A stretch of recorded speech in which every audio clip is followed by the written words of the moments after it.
Sup everyone, I'm your female otaku and I'm here to review volume freaking 5 of RWBY. Cause yo, I got early access thanks to Rooster Teeth screening this across the freaking nation. And my local movie theater just so happened to be screening it. The theater was freaking packed, man. They recapped and gave you some behind the scenes of the last 3 episodes of volume 4, man. Really pumped us up. There was cosplayers there, man. And we were all laughing and cheering and it was such a great time. And if you're new to my episode reviews, then you should know that I do spoilers, okay? That's kind of a common thing when it comes to episode reviews. There are gonna be spoilers. So if you're coming in hoping for a spoiler-free type of thing, nah, buddy, you should leave right now. But all you should know is that you are not ready. And that's the best opening yet. For those of you who have either come back after 2 days since the theater premiere or have seen the theater premiere, do stay. Like I said a couple of seconds ago,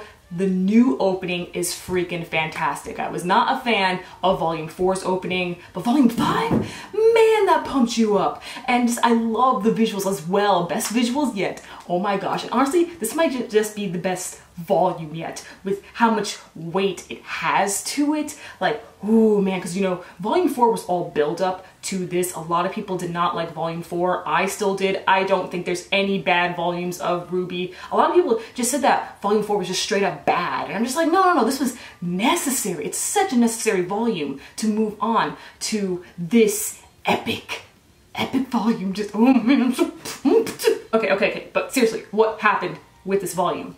So, RWBY and her new gang have finally reached Mistral.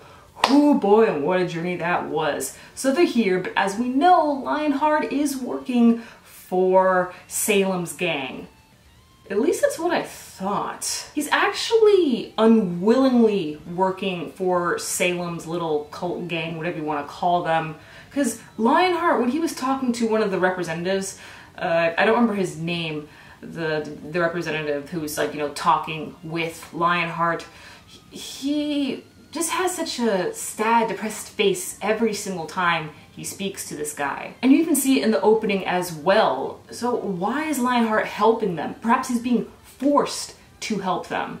But Lionheart is probably a good dude, and I feel bad for him. I don't know exactly what his situation is right now, but what we do know is that Mistral has actually been hit by a Grim attack because of all the negative energy. There weren't any students over at Haven Academy. So even though Mistral seemed like, oh great, finally we found a new safe haven, turns out we were completely wrong. I mean, it looks nice. We had quite a few stills that were actually in anime art style, so that was pretty shocking. It stayed there for a while too, so I was like, huh, okay, this is a stark contrast, but you know what, I can dig it. Let's take a break and talk about the comedy, because the comedy freaking slayed this episode. Freaking Yang, okay, Yang's entrance has got to be one of the best entrances ever, okay? She just walks up, no, she's not even walking up, she's just sitting down at the bar with her shades, and then the bartender's just like, aren't you a little young to be drinking? And she's all like, it's hot, I want water. I'm just like, yo, Yang! And she freaking, yo, that dude freaking wanted to touch her hair, and she was like, nah, bro, bam, yo, that was so cool, man. But surprisingly, Yang is looking for the bandits and for her mom.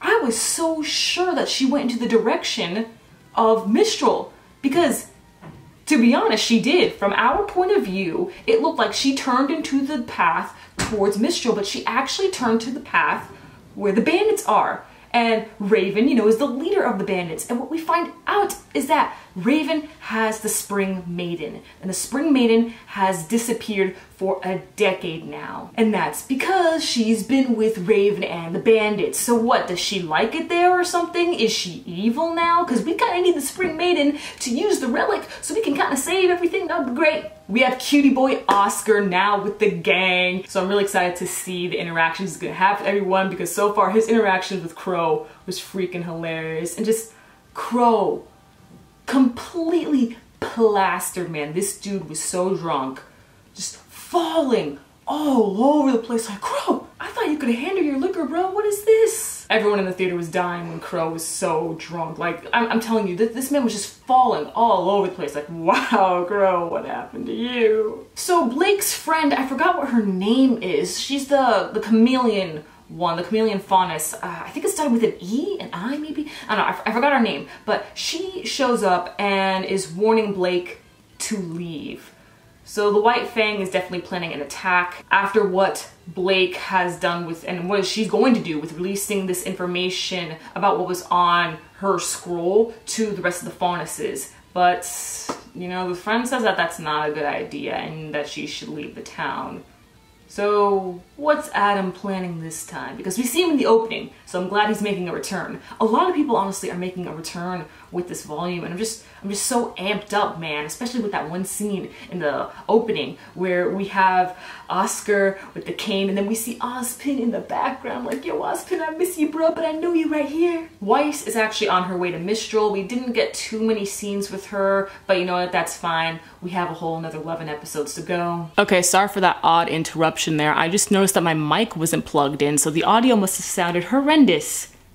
I am so sorry, I'm completely off my game today. But anyway, even though I have finished with the anime episode reviews, I'm still continuing with the tradition of RWBY episode reviews. Been doing so ever since volume 3, so I hope you guys are excited. Let me know your thoughts on this premiere episode and what are your hopes and expectations for this volume? Because a lot of things that I did want already happened in volume 4. So what else is there? What else do I want? The reunion. Because we have it in the open to where all the girls are ready to fight Salem, and I honestly didn't think that would happen in this volume. I figured that would happen volumes down the line where they will finally verse Salem, but you know what? Whatever, if we're getting it now, all good. I'm just so freaking amped. Make sure you check all the links in the description for links to my social media and my second channel, as well as my Patreon for rewards such as a shout out in an impressions video or your very own ranking video. I'm your female otaku, sayonara.